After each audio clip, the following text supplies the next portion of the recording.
bet. The two boats right now, if you notice, that are sponsored by Crawford Developments. They're out of Peterborough. Again, the owner and chairman of the company is Tom Wood. And Tom is, of course, a long-time national champion, of course, before of the powerboat circuit here in Canada. And now his son's out there driving as hard as Tom ever did. In fact, it looks like he's actually driving harder these days. Well, many, many years. I know you went up against Tom Wood as a competitor and also as a teammate.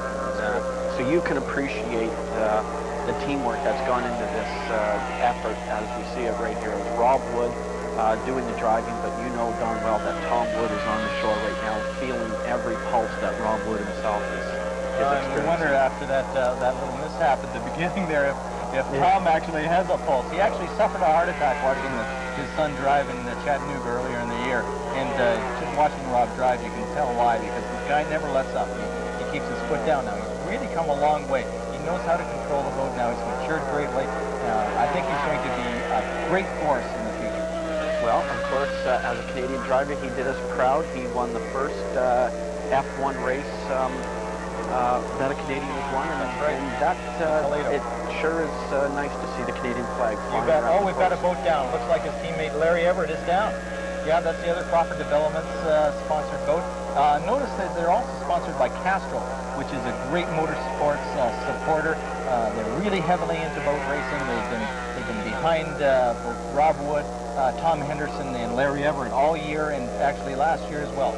So Castrol likes to see their boats doing well, and I'll tell you, it's not the oil that puts them out right now. But Mark, I got to say, this has got to be a great sport for a sponsor. You and I both know that this is a show. Well, take a look at this. You can see it. You get cars racing side by side, but you never get the type of action that you do with two boats side by side. Unfortunately, sometimes these boats get too spread out, and if you get more boats on the course and tighter competition, of course, that makes all the difference in the ball. Well, Mark, one of the things that always impressed me about boat racing, especially the Mod G class, or even any of the big races I've been to in the States, the drivers are approachable. You can walk up to them in the pits and talk to them. Yep. They don't put themselves high on a pedestal. And for a sponsor, I got to believe that brings personality to the person, to the product, to the sport, and it's great. Sure it is. Take a look at these two drivers now. There's Michael Werner. He's the Dunnville favorite. He won back that race in August. I mean, he's a class driver. He's a class champion. Actually, in the first heat of this race, his engine caught on fire, and he bravely doused the fire himself with water as he dangerously close to some spectators. So he's a very sharp guy, an aggressive guy, and unfortunately he had to switch engines, and that's put him back in the pack. But he's generally not running down power. But here comes the checkered flag, a well-deserved checkered flag. You bet, for Rob Wood, 24 years old, one of the youngest drivers. Actually, is the youngest driver in this class, and a true champion by all rights. A great, great day of racing again. Unbelievable.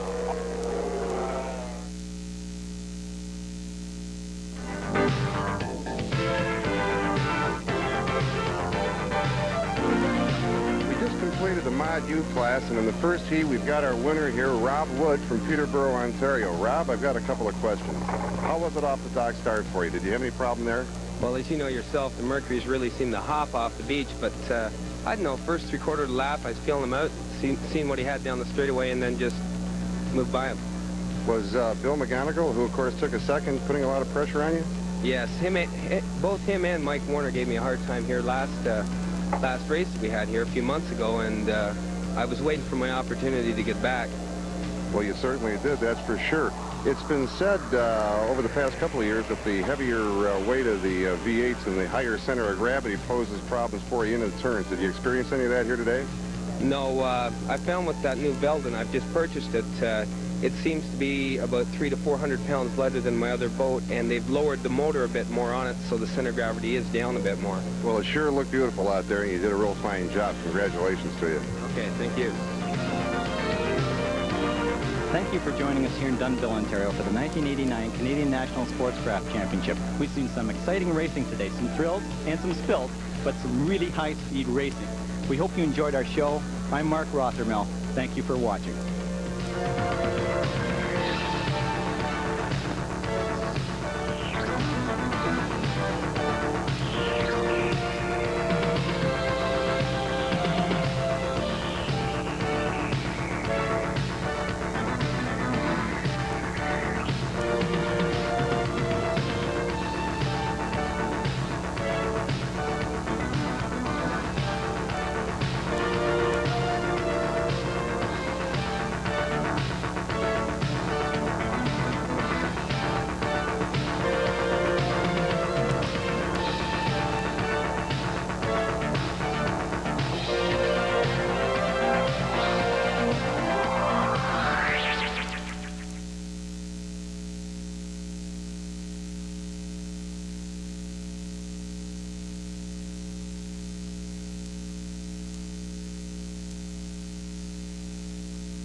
Hello everybody, I'm Mark Rothermel, and we're here for the 1989 Thunder on the Grand.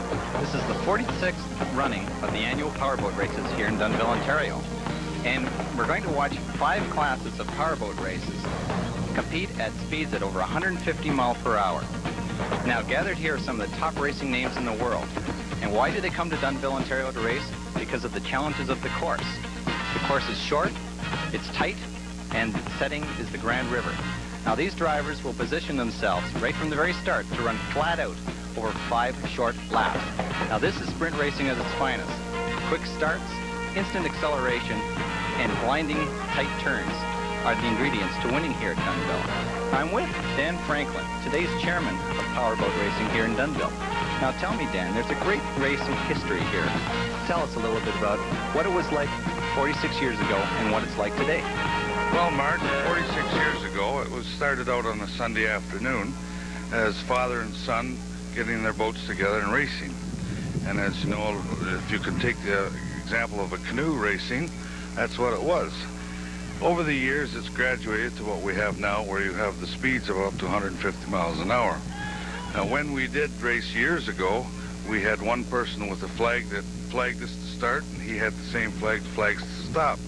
Now, with the speeds that we go, we have ambulances, drivers, we have nurses, and crash boats, everything. So it's been a long history and a good history, though.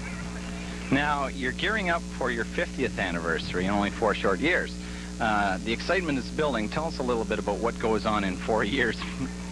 Well, our 50th, we hope to convince the Canadian Boating Federation and the American Powerboating Association that we'd like to have a North American Championship in the Sportscraft division. Now, of course, that will take 4 years of preparation, take a lot of work on behalf of us to get sponsors and etc. and the advertising, but we're looking for a big, big race in 4 years. And we'll be right back after this. It just ensures that the capsule won't fly apart. It'll stay together as a unit.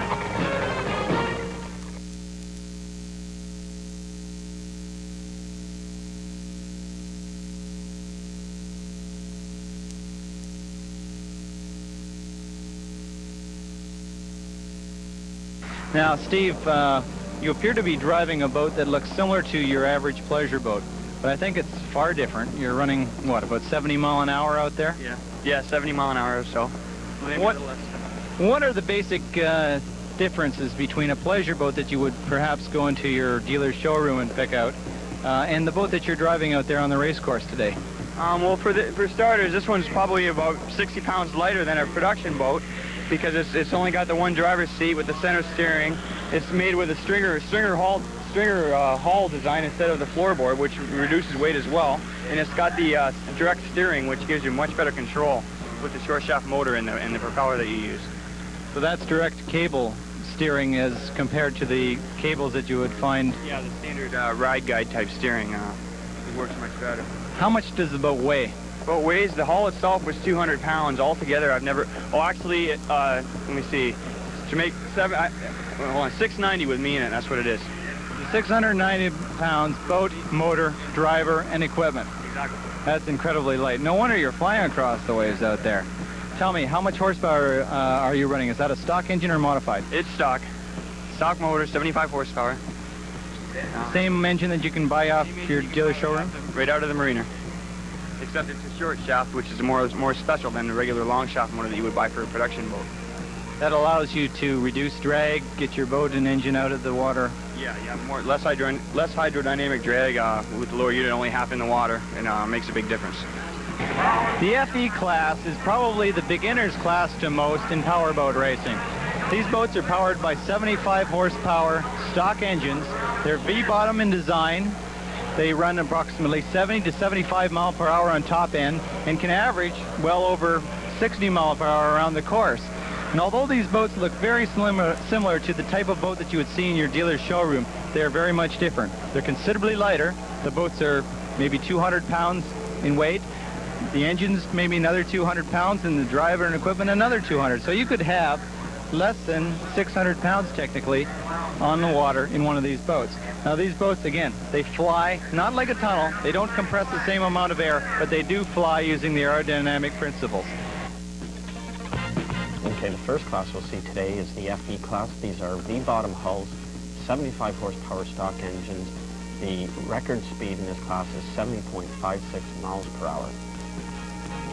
We will see a Le Mans start, the boats lined up at the dock, engines off, drivers waiting, and here we go when they're off.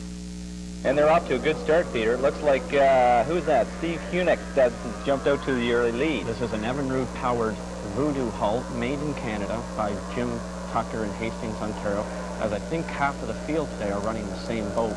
We'll see mostly OMC motors in this class. We'll see a couple of Mercury engines as well. So here we have head-to-head OMC versus Mercury. As you say, Mark, Steve Hunick got a good start. Very key on a 5-lap race. This is a short race, really. 5 laps, good start, hug the boys, and make everybody follow in your wake. Absolutely, Peter. You can see Hunick took the inside line, and of course that's the shortest way around the course. You can see the rest of the pack is desperately trying to follow at this point. The first lap means about everything. In fact, the first corner, as you mentioned, is the key here. And you can see the Mercury-powered boat now driven by... that would be Robert Norris. I think it's Robert Norris, yeah, place. That's right. And he's chasing Hunick, but I don't think he's gaining on him at any point here. What do you think, Peter? I think he's just trying to stay off to the inside of Steve and take whatever he can get in staying out of his wake.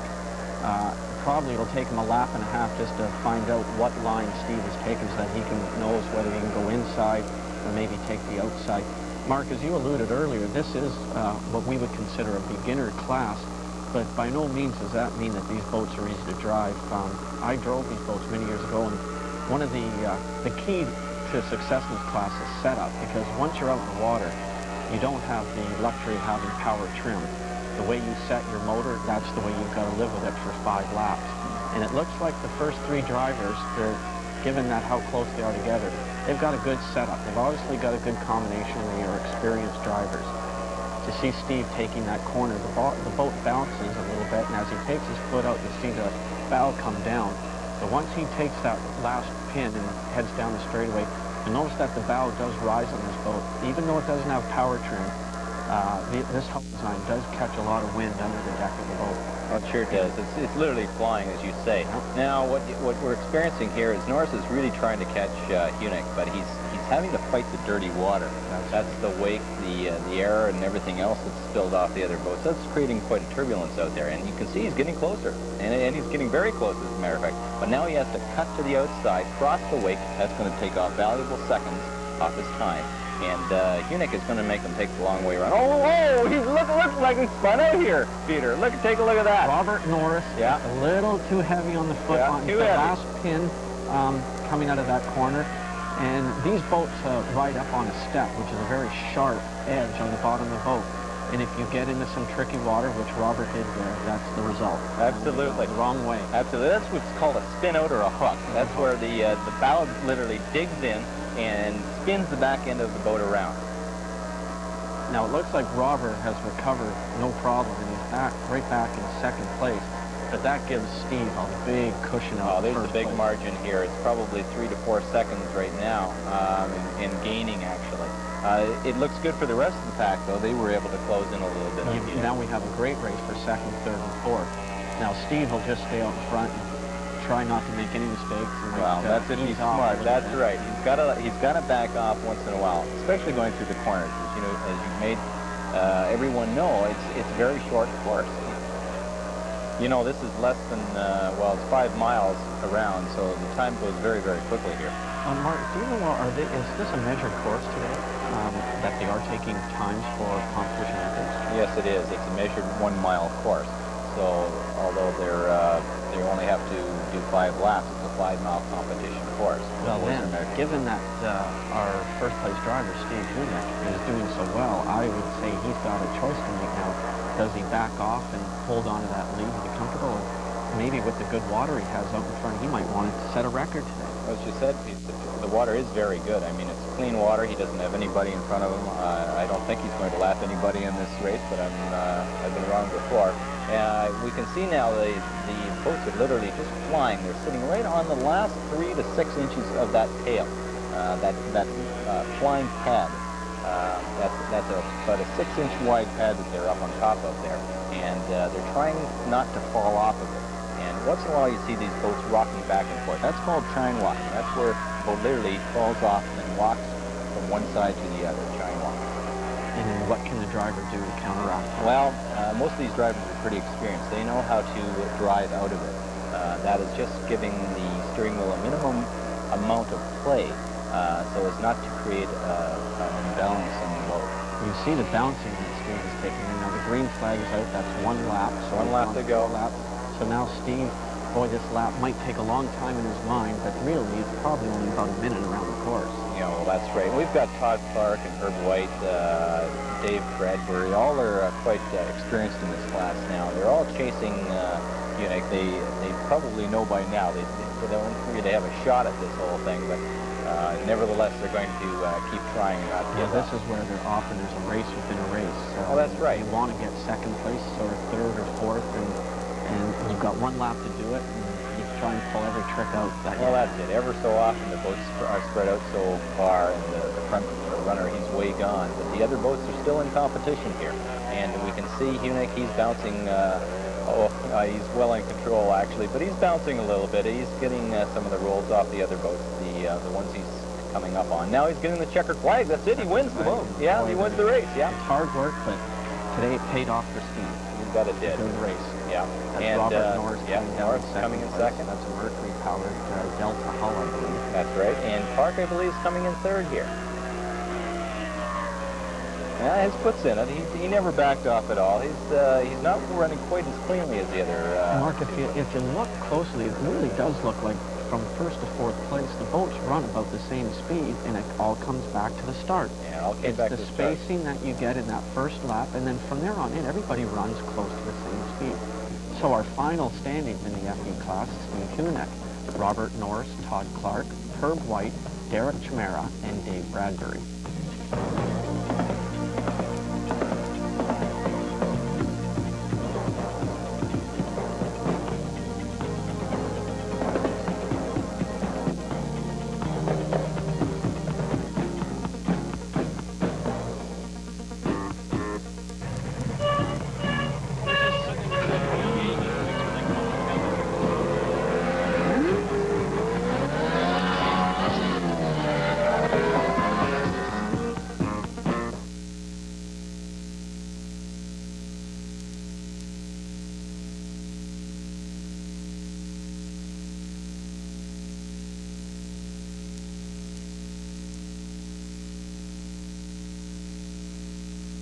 Everybody's ready.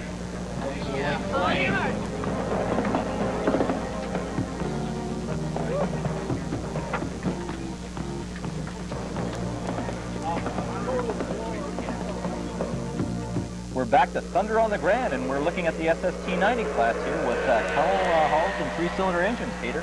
We've basically got 3 different types of engines in here. We've got 2 manufactured by Outboard Marine and 1 by Mercury. The SST-90 class are 90 horsepower engines, basically, on tunnel hulls. They're your Mercury outboards, and your SST-60 and SE class boats with OMC engines.